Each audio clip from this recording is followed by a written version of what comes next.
Captain Sarah Chen stood at the viewing window of her ship, watching the massive station grow larger as they approached. Nexus Prime was the most important place in the galaxy. It was where all the alien races came together to make decisions. The station was so big that it had its own weather systems inside. Clouds floated between the tall towers that reached up like metal mountains. Sarah had been to Nexus Prime many times before, but today felt different. Today, the leaders of 847 different alien species would vote on something that would change everything for humanity. She touched the small Earth flag pin on her uniform and took a deep breath. "Captain, we're getting clearance to dock," said her pilot, Lieutenant Torres. "Bay 47 Alpha." "Thank you, Torres. Take us in slow. I want to see everything." As their ship moved through the docking approach, Sarah saw hundreds of other vessels. Ships from the Zephyrian Empire looked like giant crystals floating in space. The Muldari vessels were round and covered in strange bumps. The techno-builders from Vex Prime had ships that looked more like moving cities than spacecraft. Every species had their own style, their own way of building things. But they all had one thing in common now. They all followed the Great Stillness. The Great Stillness was the philosophy that had ruled the galaxy for 200 years. It said that fighting was the worst thing any intelligent species could do. War was evil. Conflict was wrong. Peace was the only answer to everything. And for 200 years it had worked. No major wars had been fought anywhere in the galaxy. Sarah walked through the halls of Nexus Prime toward the Great Assembly Chamber. The halls were filled with beings from across the galaxy. She saw the tall, blue-skinned Altarians walking next to short, furry creatures from the woodland systems. Snake-like beings slithered alongside floating gas clouds that somehow managed to be intelligent. All of them moved with the same calm, peaceful energy. They spoke in quiet voices. They never argued or raised their voices. They had achieved perfect peace. But Sarah remembered stories her grandmother told her. Stories about what these species used to be like before the Great Stillness. The Kalith used to be proud warriors who wrote beautiful poetry about honor and battle. The techno-builders used to create amazing machines that could reshape entire planets. The snake people used to be fierce traders who would argue for hours over the smallest deals. Now they were all calm, all peaceful, all the same. Sarah entered the assembly chamber and found the section reserved for Earth's delegation. Only 12 humans were allowed to attend, representing all of humanity. She sat down next to Ambassador Williams, an old man who had been dealing with alien politics longer than Sarah had been alive. "How bad is it?" Sarah asked quietly.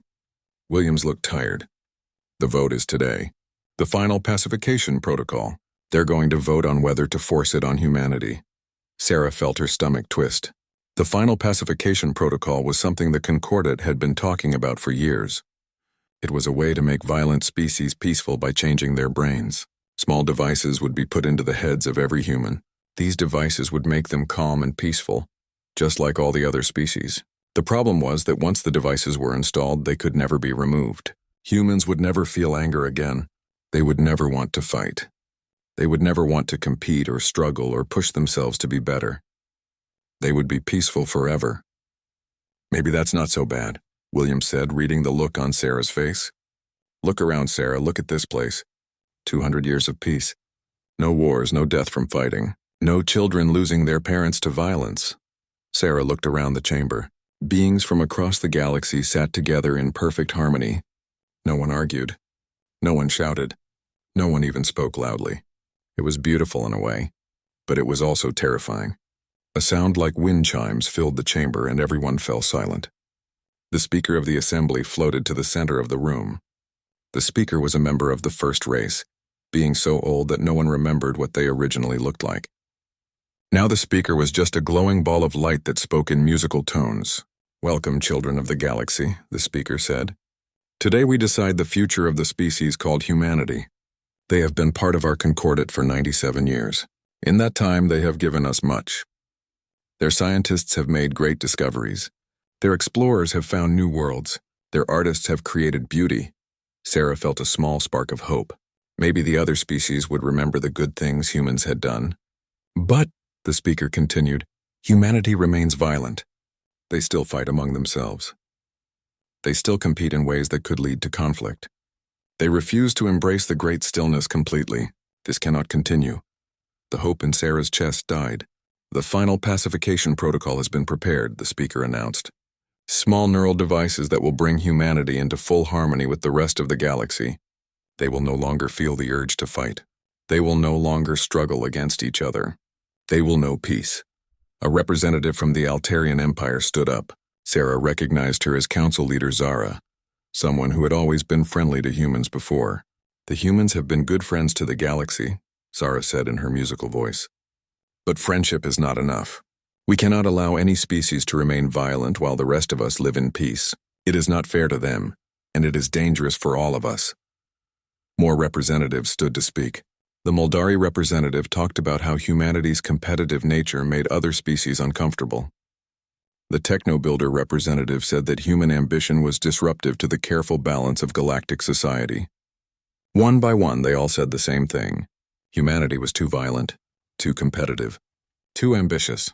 They needed to be fixed. Finally, Ambassador Williams was allowed to speak for humanity. Honored beings, he said. Humanity has lived in peace with you for nearly a century. Yes, we sometimes disagree among ourselves. Yes, we compete. But we have never brought war to your worlds. We have never threatened the peace of the galaxy. The chamber was silent as Williams continued.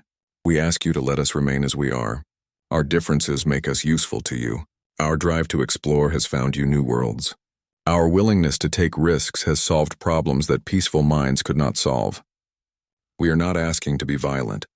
We are asking to remain free. When Williams finished speaking, Sarah could see that his words had not changed any minds. The faces around the chamber remained calm and determined.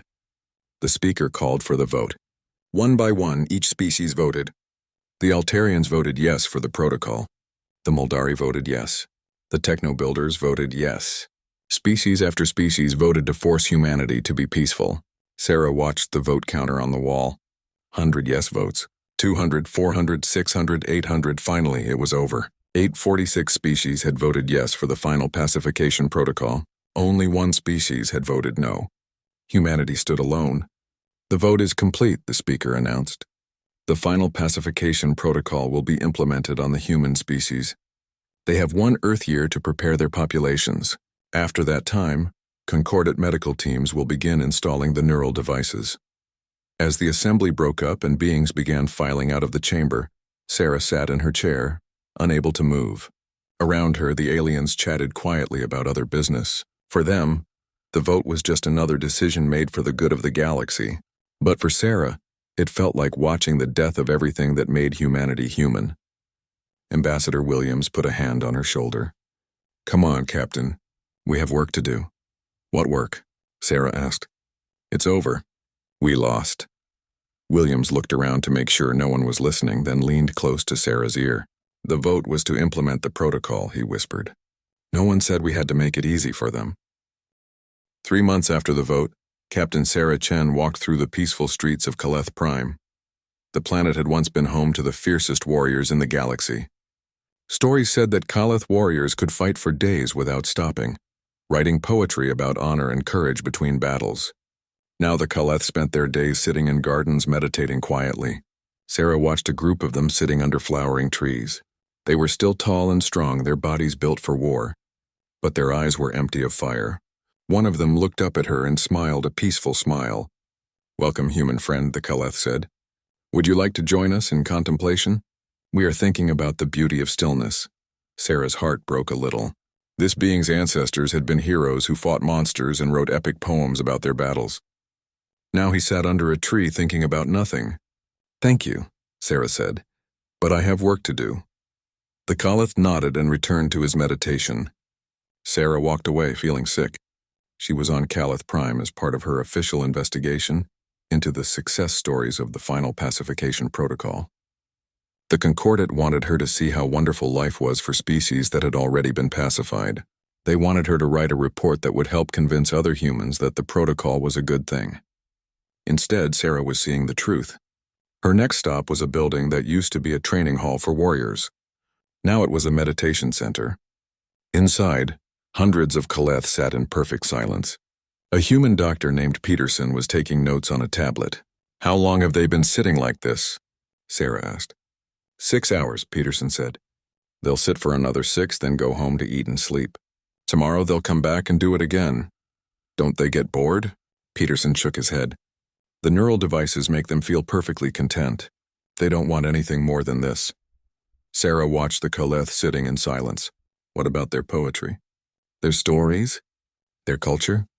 They still have culture, Peterson said, but he didn't sound convinced. It's just different now. Peaceful.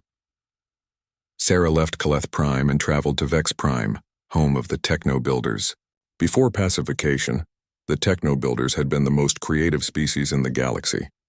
They built machines that could move planets and created art that was beautiful beyond human understanding. Now they built simple things, chairs, tables, basic tools that never broke and never needed to be improved. Sarah met with engineer Kex-9, who had once designed starships that could travel between galaxies.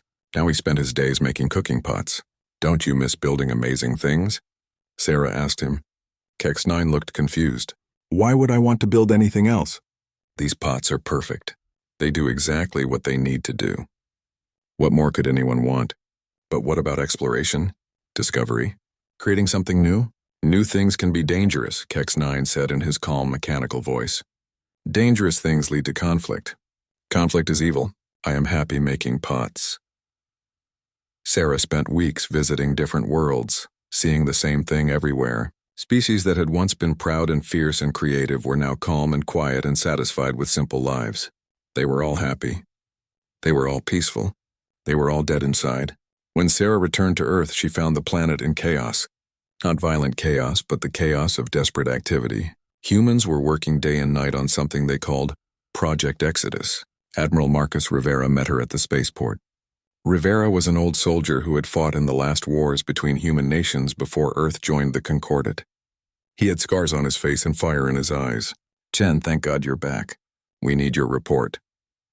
My report is going to say that pacification is the end of everything that makes a species who they are, Sarah said. But I don't think the Concordat cares about that. Rivera nodded grimly. Come with me. There's something you need to see. He led her to a secret facility hidden under the mountains of Colorado. Inside, thousands of humans were working on ships, weapons, and technology that Sarah had never seen before. What is this place? She asked. This is how humanity says no, Rivera said.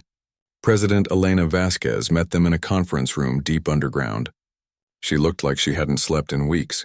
Captain Chen, the president said, your mission to those worlds confirmed what we already suspected. The final pacification protocol doesn't just make species peaceful. It makes them empty. Sarah nodded. They're not the same beings they used to be. They're like shadows of themselves. Which is why we're not going to let it happen to humanity, Vasquez said. Project Exodus is our answer. We're going to evacuate everyone who wants to stay human to colonies beyond Concordat space. All of humanity? Sarah asked. Everyone who chooses to come, Rivera said. We're not forcing anyone. Some humans actually want the protocol. They're tired of conflict and competition. They want the peace that comes with neural dampening. Sarah felt her heart sink. How many want to stay? About 2 billion, Vasquez said quietly. They'll submit to pacification and remain on Earth as peaceful citizens of the Concordat. And the rest? 4 billion humans will join the Exodus, Rivera said. We've been building hidden colonies for 50 years, ever since we first heard rumors about forced pacification. Ships, supplies, weapons, everything we need to survive outside Concordat space. Sarah looked around the room at the faces of Earth's leaders. They all looked determined but sad. The Concordat will hunt us, Sarah said. Probably, Vasquez agreed. But they've gotten soft. 200 years of peace has made them forget how to fight a real war. They think violence is just something you vote away. Rivera activated a holographic display showing star charts. Our scouts have found habitable worlds in 3 different galaxies. Far enough away that the Concordat won't find us for decades, maybe centuries. And then what? Sarah asked. We hide forever? No, Rivera said, and his eyes burned with something the pacified species had lost. Then we come back, when we're stronger, when we're ready, and we offer the galaxy a choice. Sarah stared at the star charts. What kind of choice? The choice to remember what they used to be, Vasquez said. The choice to be more than just peaceful. The choice to be alive. Outside the conference room, Sarah could hear the sounds of humans working, building, planning, fighting for their future in the only way they knew how. The Concordat wanted to make humanity peaceful. But peace forced on someone wasn't peace at all. It was just another kind of war. And this was one war that humanity refused to lose. Sarah looked at the president and admiral. What do you need me to do? Rivera smiled, and for the first time in months it was a smile full of hope. We need you to do what humans do best, Captain. We need you to cause some trouble. Captain Sarah Chen stood in the cargo bay of her ship, looking at equipment that officially didn't exist. Boxes labeled as medical supplies actually contained advanced communication devices. Containers marked food held weapons and tools designed to disable neural dampening technology. The Concordat thinks we're delivering aid to refugee settlements, said Lieutenant Torres, checking their fake cargo manifest. They have no idea we're actually making contact with resistance cells. Sarah nodded. It had taken months to discover the truth that the Concordat tried to hide. The neural dampening devices didn't work perfectly on everyone. About 1 in every 1,000 beings kept their original personality and drive, even after pacification. The Concordat called these individuals aberrants and usually sent them to special treatment facilities. But some aberrants had learned to hide their true nature. They acted peaceful and calm in public, while secretly maintaining underground networks across the galaxy. First stop is Kaleth Prime, Sarah said. Dr. Peterson's research showed higher than normal aberrant rates among the Kaleth. Their warrior nature is harder to completely suppress. The ship jumped to hyperspace, beginning a journey that would take them to 12 different worlds. Their mission was to find and contact aberrant populations, then offer them something the Concordat said was impossible: a way to reverse the pacification process. Human scientists had been studying neural dampening technology for years. They had discovered that the devices could be overridden, but only if the subject truly wanted to be free. The process was dangerous and painful, but it worked. When they arrived at Kaleth Prime, Sarah and her team split up to avoid suspicion. Sarah went to the meditation gardens where she had seen the peaceful Kaleth months before, but this time she knew what to look for. She sat down next to a Kaleth who was meditating under a flowering tree.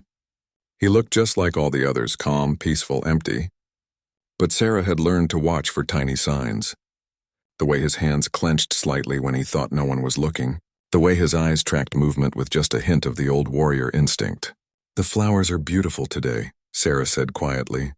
Yes, the Kaleth replied in the standard peaceful tone. All things are beautiful in stillness. Sarah waited a moment, then spoke the code phrase that Dr. Peterson had discovered in his research. But some flowers only bloom in the storm. The Kaleth's eyes suddenly focused on her with sharp intelligence. The empty, peaceful expression was replaced by something fierce and alive. Human, he whispered, looking around to make sure no one was watching. I know, Sarah said. And I'm here to help. The Kaleth's name was Warsinger Thek, though he hadn't used that name in decades. He led Sarah to a hidden meeting place deep in the old city, where 20 other aberrant Kaleth waited. We have kept the old ways alive in secret, Thek explained. We teach our children the warrior songs in whispers. We practice the combat forms in hidden places. We remember what we used to be. How many of you are there? Sarah asked. On this world? Perhaps 500. Across all Kaleth worlds? Maybe 10,000. We are few, but we have not forgotten. Sarah activated a small device that projected a hologram of Admiral Rivera. The Kaleth gasped as the human military leader appeared before them. Warriors of Kaleth, Rivera said in the recording. Humanity offers you a choice.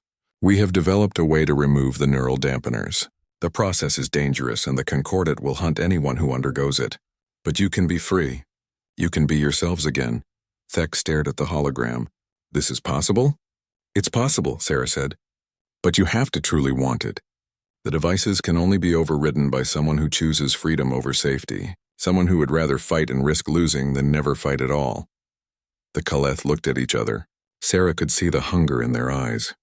The hunger to be warriors again. To write poetry about battle and honor, to live as their ancestors had lived. What would you need from us? Thek asked. When the time comes, we'll need you to fight, Sarah said. Not against innocent beings, but against the system that took away your freedom. Against the Concordat that decided who you should be. Thek nodded slowly. We have been waiting for this day for 50 years. Sarah spent 3 days on Kaleth Prime, meeting with aberrant groups and explaining the plan. Then she moved on to Vex Prime, home of the techno-builders. Finding aberrant techno-builders was harder. They had learned to hide their true nature by building things that looked simple, but were actually incredibly complex. A cooking pot that seemed basic might actually contain advanced sensors or communication devices. Sarah met with an engineer named Kex3 in what appeared to be a simple pottery workshop. But when Kex3 touched a panel hidden in the wall, the room transformed. Complex machinery emerged from the floors and walls. Holographic displays showed designs for technologies that went far beyond anything the current techno-builders were allowed to create. "We never stopped building," Kex3 explained. "We just learned to hide it better. Every simple pot, every basic tool contains something more. We have been preparing for decades." Preparing for what? For the day when we could build freely again, when we could create wonders instead of just making things that work. Sarah showed Kex3 the hologram message from Admiral Rivera. The techno-builder's eyes lit up with an excitement that had been suppressed for generations. "Freedom to build," Kex3 whispered. "Freedom to create. Freedom to dream of impossible things and then make them real." Planet after planet, Sarah found the same thing. Aberrants who had spent decades hiding their true nature, keeping their cultures alive in secret, waiting for a chance to be free again. Snake people who still remembered how to argue and bargain. Gas cloud beings who had maintained complex emotional patterns despite pacification. Even some members of gentle species who missed the excitement and uncertainty of life without neural dampening. But the most surprising discovery came on a world called Haven 7, where Sarah met with a group of mixed species aberrants. Their leader was someone she didn't expect to see. Dr. Peterson, the human researcher she had met on Caleth Prime. "You're an aberrant too?" Sarah asked. Peterson smiled sadly. "I volunteered for early pacification 3 years ago. I thought it would help me understand the process better. But I guess my curiosity was too strong for the dampeners to completely suppress." "You've been living a lie for 3 years?" "I've been gathering intelligence for 3 years, Peterson corrected. "Do you know how many humans have already undergone pacification?" Sarah felt her stomach drop. "How many?" "500,000. Scientists, diplomats, anyone who works closely with alien species. The Concordat has been testing the process on volunteers. Most of them are completely pacified, but about 500 are aberrants who have learned to hide it."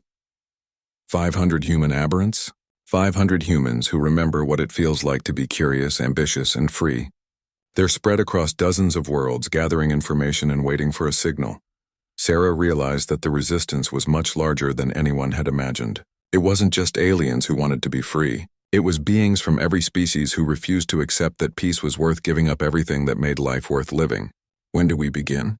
Peterson asked. Sarah thought about the evacuation ships that were already leaving Earth, about the hidden colonies being prepared in distant galaxies, about the 4 billion humans who were willing to risk everything rather than accept forced peace. "Soon," she said. "Very soon." But first there was one more thing she needed to do. She needed to return to Earth and help prepare for the hardest part of the plan, the part where humanity would have to fight the entire galaxy. And win. The Concordat fleet arrived at Earth like a storm made of metal and light. 3,000 ships from across the galaxy, all coming to bring humanity the gift of eternal peace. Captain Sarah Chen watched them approach from the bridge of the Defiant Spirit, her ship hidden behind Earth's moon. "They're not coming to conquer," Admiral Rivera's voice crackled over the communication system. "They're coming to save us from ourselves. That makes them even more dangerous." Sarah could see the massive medical ships in the center of the fleet. Those ships carried millions of neural dampening devices and thousands of doctors from peaceful species. They truly believed they were helping humanity by taking away their ability to fight, compete, and struggle. "All stations report ready," came the voice of Lieutenant Torres from his position at weapons control. "The defense grid is online. The evacuation ships are away, and the surprise is ready to deploy." Sarah smiled grimly. The Concordat expected humanity to either surrender peacefully or put up a simple, straightforward fight. They had no idea what humans were actually capable of when they refused to accept defeat. The first part of the battle went exactly as the Concordat expected. Earth's defense forces engaged the fleet in traditional ship-to-ship combat. Lasers and missiles flew through space as human and alien vessels fought above the planet. But the Concordat had overwhelming numbers. For every human ship, there were 10 alien vessels. The Earth defense fleet began to fall back toward the planet, apparently losing the battle. That's when Sarah activated the first surprise. Execute Protocol Chaos, she ordered. All across the solar system, objects that had looked like asteroids suddenly came to life. Hidden human ships that had been disguised as space rocks opened fire on the Concordate fleet from behind. At the same time, what appeared to be evacuation transports suddenly revealed weapons and joined the battle. But the real shock came when the Concordate fleet tried to use their most powerful weapons. Nothing happened. Their energy cannons failed to fire. Their missile systems shut down. Their shields flickered and died. What's happening to their weapons? Torres asked. Dr. Peterson's gift, Sarah explained. For 3 years he's been working with alien technology. Every repair he made, every system he upgraded, every improvement he suggested included a small human addition. Dormant computer viruses designed to activate on a signal. The Concordate fleet found themselves fighting with ships that barely worked, weapons that fired randomly, shields that protected their enemies instead of themselves, navigation systems that sent them flying in the wrong directions. Admiral Rivera's voice came over the communications again. Phase 2 is go. Begin the broadcast. Sarah took a deep breath and activated the galaxy-wide communication system. Her image would now be appearing on screens across 847 worlds. People of the galaxy, she began. This is Captain Sarah Chen of the human race. You have been told that we are violent and dangerous. You have been told that we need to be made peaceful for the good of everyone. She paused, looking directly into the camera. Behind her, the battle for Earth raged in space, but she spoke calmly and clearly. But I want to tell you about what peace really means. I have visited your worlds. I have seen what the neural dampeners have done to you. The proud Kalith warriors now sit in gardens thinking about nothing. The creative techno-builders make simple pots instead of wonders. You have peace, but you have lost yourselves. On worlds across the galaxy, aberrants who had been hiding their true nature for decades suddenly stopped pretending. Warsinger Thek stood up in the middle of a meditation session and began to recite the old warrior poems. Engineer Kex 3 activated hidden workshops and began building machines that had been illegal for generations. The galaxy wanted stillness, Sarah continued. But we refused to shake hands with extinction. We refused to accept that the only way to have peace is to stop being who we are. There is another way. The message that went out across the galaxy wasn't just words. It was a signal that activated devices hidden on hundreds of worlds, devices that could reverse neural dampening for anyone who truly wanted to be free. The response was immediate and overwhelming. On Kalith Prime, thousands of warriors suddenly remembered what they had lost. They stood up from their meditation and began to sing the old battle songs. On Vex Prime, engineers started building beautiful, complex, dangerous machines just because they could. Snake people began arguing passionately about trade deals. Gas cloud beings started forming new emotional patterns. Even some of the gentler species rediscovered the joy of friendly competition and creative challenge. But not everyone wanted to be free. Many beings had been pacified for so long that they were terrified of feeling strong emotions again. They begged the Concordate to protect them from the chaos that was spreading across the galaxy. The Concordate leadership, watching their perfect, peaceful galaxy dissolve into beautiful, messy, dangerous life, made a desperate decision. They would use their ultimate weapon. The Stillness generator was a device that could force neural dampening on entire planets at once. It had never been used before because the Concordate had always managed to achieve peace through negotiation and gradual pacification. But humanity had forced their hand. Captain, Torres reported. Massive energy buildup from the Concordate command ship. Unknown weapon type. Sarah felt a chill run down her spine. This was the moment she had been dreading. The moment when the Concordate would try to end the rebellion by force. All ships prepare for... The Stillness generator fired. A wave of energy swept out from the Concordate flagship, moving toward Earth at the speed of light. Sarah knew that when it hit, every human on the planet would suddenly become calm and peaceful. They would stop fighting.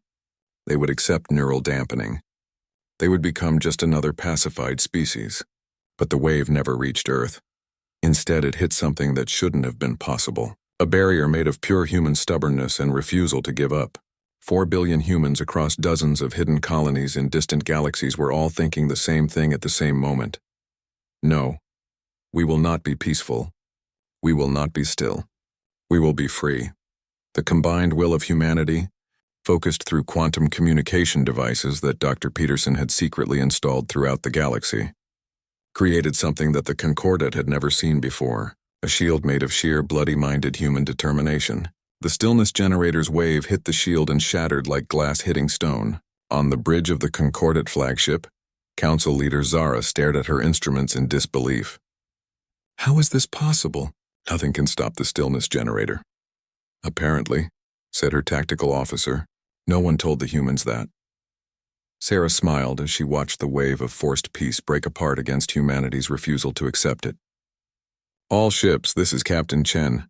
The Concordat just played their last card and it didn't work. Now it's our turn.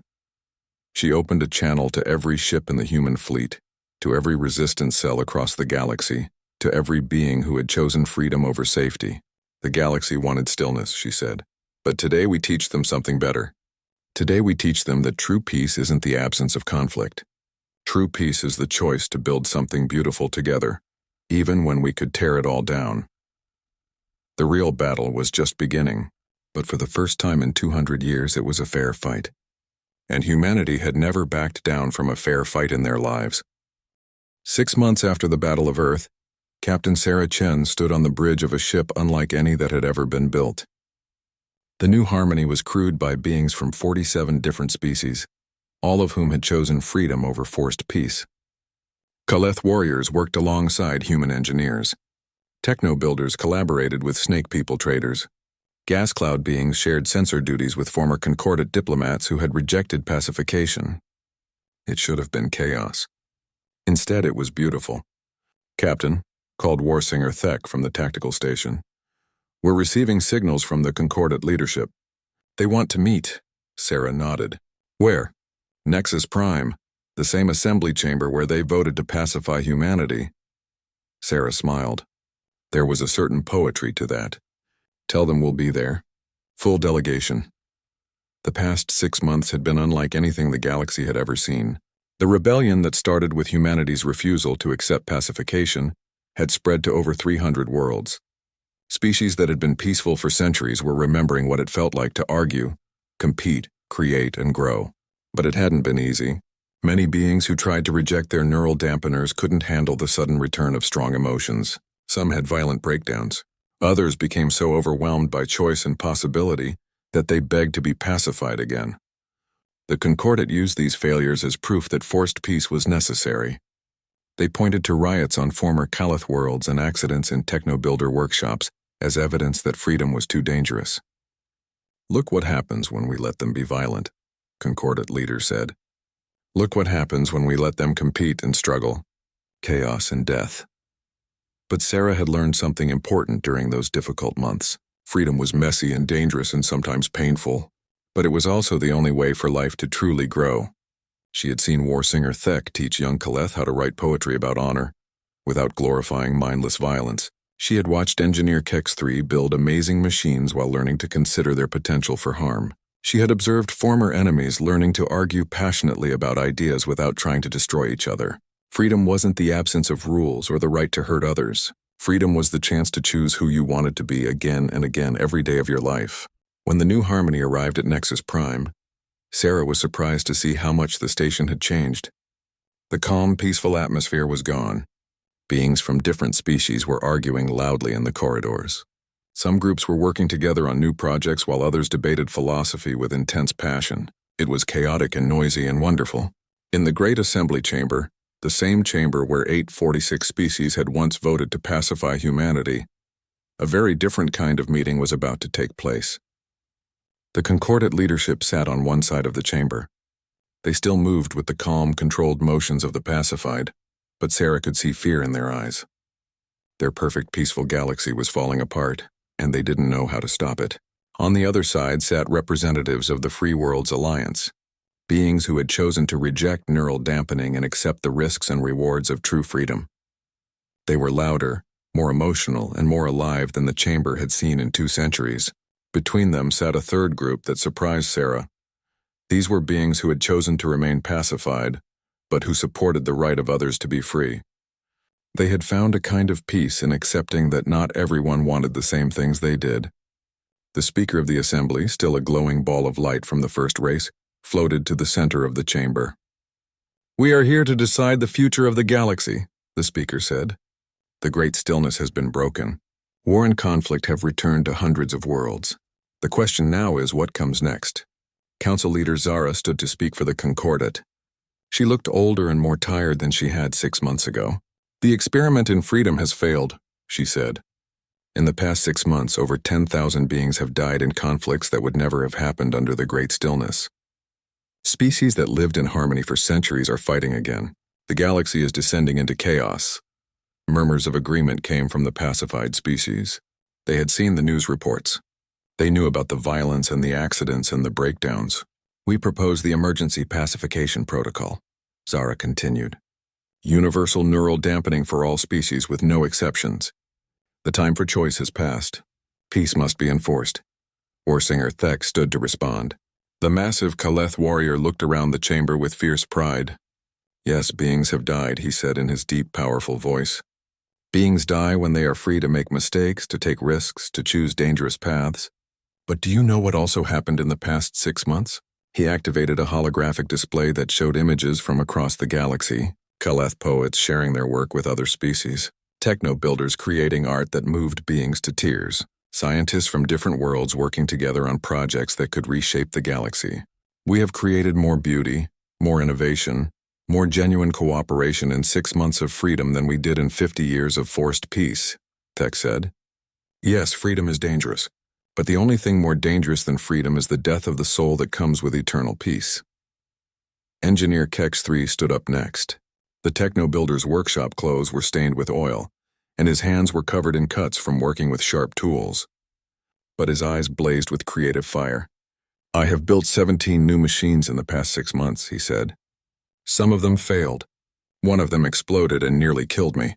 But I also built a device that can create food from basic elements. Something that could end hunger on a dozen worlds. He looked directly at the Concordat leadership. Under the Great Stillness, I would never have been allowed to take the risks necessary to create something that revolutionary. Safety would have been more important than progress. More voices joined the debate. A snake person trader talked about the joy of passionate argument and fair competition. A gas cloud being described the beauty of complex emotions. Even some beings who had chosen to remain pacified spoke about the value of protecting others' right to choose differently. Finally, Sarah was invited to speak. She walked to the center of the chamber and looked around at the hundreds of faces watching her. Pacified and free, human and alien, afraid and hopeful. The Concordat is right about one thing, she said. Freedom is dangerous. Beings who are free to choose will sometimes choose badly.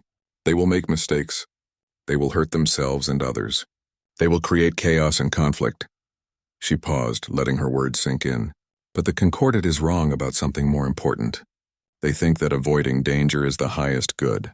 They think that preventing conflict is worth any price. They have confused peace with death. Sarah activated her own holographic display. It showed images of humanity's hidden colonies, where billions of humans were building new worlds in distant galaxies. Humanity could have stayed hidden, she said.